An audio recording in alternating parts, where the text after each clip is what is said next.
Yeah, it seems like it reveals that the states that we think we are so familiar with, that they're actually more complex, and there's a large portion of the state that's a very powerful portion of the state that's, in view, is not controlled by democratic processes.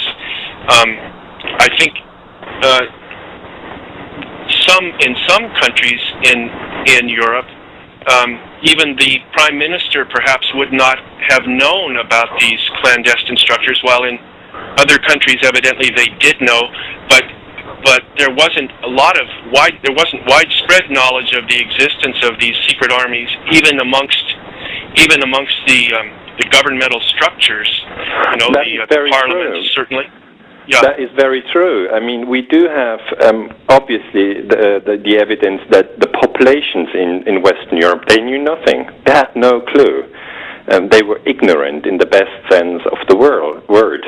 And then the parliamentarians who, have the task to control the executive, it is their job, they had no clue that one branch of the executive was actually involved in secret, clandestine preparations for a secret war, which was already going on in the absence of a Soviet invasion. And, that makes it, from a democratic perspective, very difficult, because really, parliamentarians, if they have to control the government, they need to know what the government is doing. If they don't even know what they're doing, that's very much like parents who should look after their teenagers, but have no clue where they are and spend their week. So this was very, very much a situation. We have a specific case of a Belgian defense minister.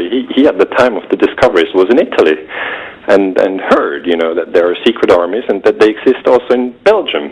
His name was Guy Coem, and he was surprised. I mean, he was the defense minister, and he was thinking, do they exist also in Belgium? And then, he read in the newspapers that allegedly they also exist in Belgium. And then he flew home from Italy to Belgium and asked the chiefs of staffs, and that's the highest-ranking military officers in his country, and said, hello, I'm the defense minister, can you please tell me whether we have a secret army in Belgium? And then the military told him, yes, we do. And then he said, why didn't I know? Why was I not informed? And then they said, governmental officials, they come and go. We're here to stay, so we don't tell you everything. And then he asked Parliament to do an in-depth investigation of that secret structure, because in Belgium in the 1980s we had a series of terrorist attacks where a group of highly armed men entered supermarkets and just shot people in the supermarkets without taking much money. They just, shot people who were doing their shopping, and again, the idea was to spread fear, and it worked very well. I mean, everybody was shocked, and these killers at the time were very brutal. They even waited for the police to come, and when the police arrived, they killed them as well.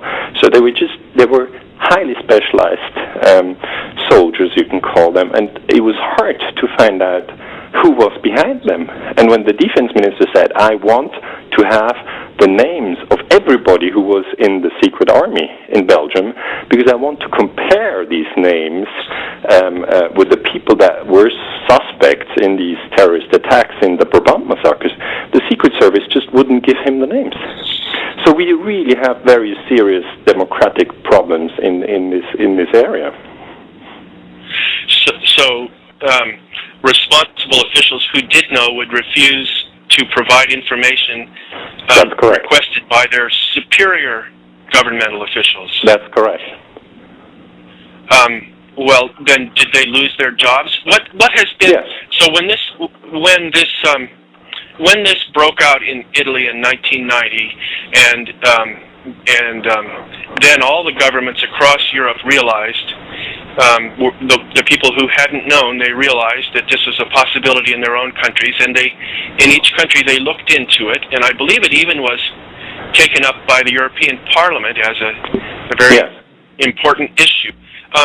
What has been the result across Europe? Has there been any cleaning of the stables? Have these structures been cleansed, or did they just refuse to provide any information and they're carrying on?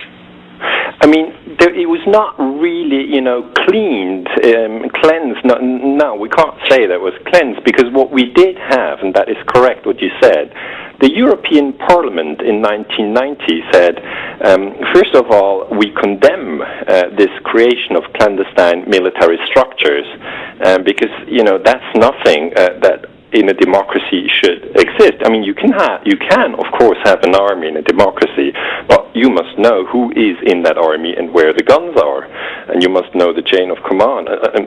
And that was not the case with the secret armies. They were really a parallel structure. And so the European Union, the Parliament of the European Union condemned the creation of the networks. And furthermore, the Parliament of the European Union asked for an investigation into the history of these secret armies, what they did and whether they had any links with terrorism or coup d'etat.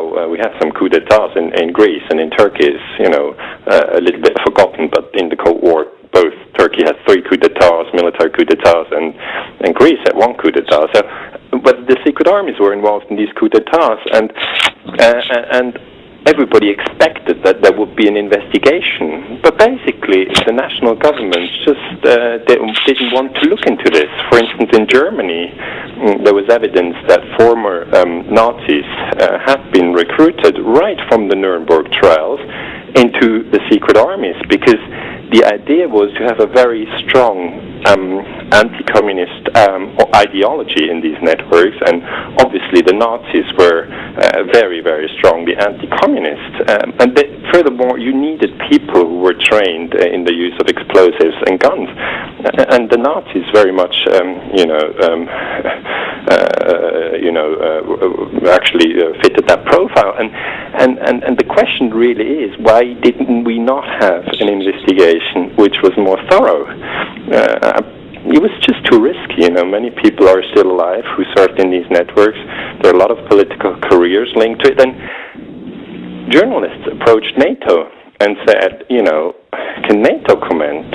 We have the testimony of the Italian Prime Minister who said NATO was involved in this and was actually coordinating and directing these secret armies. And then a NATO spokesman on the first day said, no, that's not true. We were never involved in secret warfare or guerrilla operations. And then on the next day, because there was a lot of evidence piling up, a new NATO spokesman had to step in front of the press. That was also in late 1990, and he said, what we said yesterday was wrong. We should not have said anything at all, and we can't comment because this is military secrecy. And so the biggest military alliance of the world, NATO, refused to comment on its secret Gladio army. So no, there's no transparency really. So then we must conclude that these structures still exist. There's no evidence we don't have the proof because the national government said, we closed it down. We don't need them anymore because the Cold War is over. But in the absence of an investigation, there were some countries who carried out an investigation. Italy carried out an investigation, and they published letters to the secret soldiers where they told the members of the secret networks to stop because it has now been closed down and the network does no longer exist. And in Switzerland, we also had a secret army. It was called P26. There was a big shock because Switzerland was a neutral country during the Cold War, and it was a shock to hear that we had a secret army which was directly linked with the British Secret Service MI6. So it was a huge debate here in this country as well. And then they said, we close it down and it does no longer exist. But in Belgium, they also had an investigation. They said they close it down. It is very difficult to say whether it has been closed down. What I think is important to realize is that this strategy, that the technique of manipulating terrorism, that this can still continue, under a new historical context, with the same idea to spread fear among the population and to spread confusion among people, it's possible that this continues today. Well, and of course there were the bombings in Madrid, and there were the bombings in London, the 7/7 bombings. And instead of the left having been blamed, they simply blamed Muslim fundamentalists. But, yes.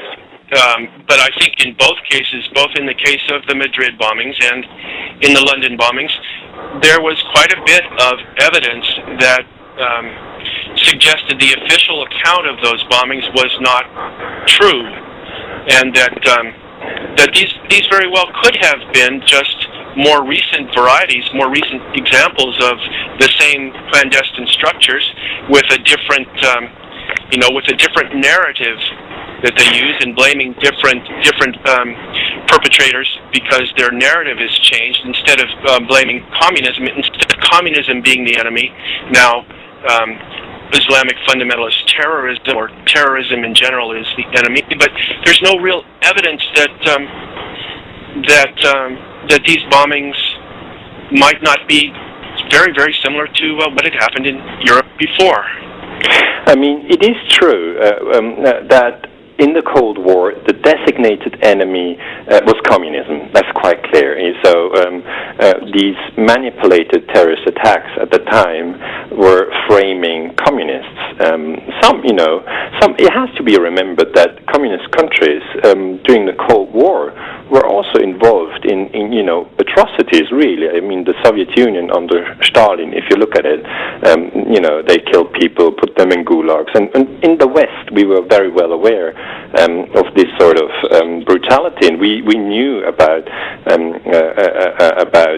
the DDR, so the communist part of Germany at the time, that the Secret Service was corrupt, and there was very strong criticism of all these countries, or the Red Army occupying Czechoslovakia and all these things. So that was was being taught at Swiss university and of course at American universities. What we were not aware of is how things looked in the West, because we sort of said communist countries are evil, and capitalist countries in the West, they are just promoting human rights and democracy. And this narrative is wrong. It's just wrong, plain wrong, if you look at the historic data. And you see from the secret armies that we also had our form of terrorism and our form of manipulation. But we're very... we don't really want to look at it. It's like a shock, as if you have a criminal in the family. It's very hard to look at it, or somebody who's a drug addict or an alcoholic. And if he happens to be your father, it can be that within a family, nobody wants to speak about the fact that the father is actually an alcoholic. It's just a taboo. Nobody wants to touch. And that's the same thing with the secret armies in Western Europe. We still love to think of us, and in the United States probably similar, as a sphere where democracy and human rights dominate, and we'd never do any such thing as manipulated terrorism. And that makes it very difficult, that brings me to the second part that you mentioned, to Madrid and to London. That makes it very difficult to now look at these new terrorist attacks. I call them new because they happened within the last 10 years, including 9/11 in Madrid. And these new terrorist attacks, again, we are so convinced that they can only be hostile Muslims from far away who've come into our societies and did this. It's a very psychological thing. We cannot even imagine, and when I say we, I just mean the average citizen, we cannot imagine that our governments will be involved in this, because we have not studied history. We don't know that it happened in the past. And now, as to the specific question whether London and Madrid have been manipulated, I frankly have to say I don't know, because I did not investigate these acts in my book.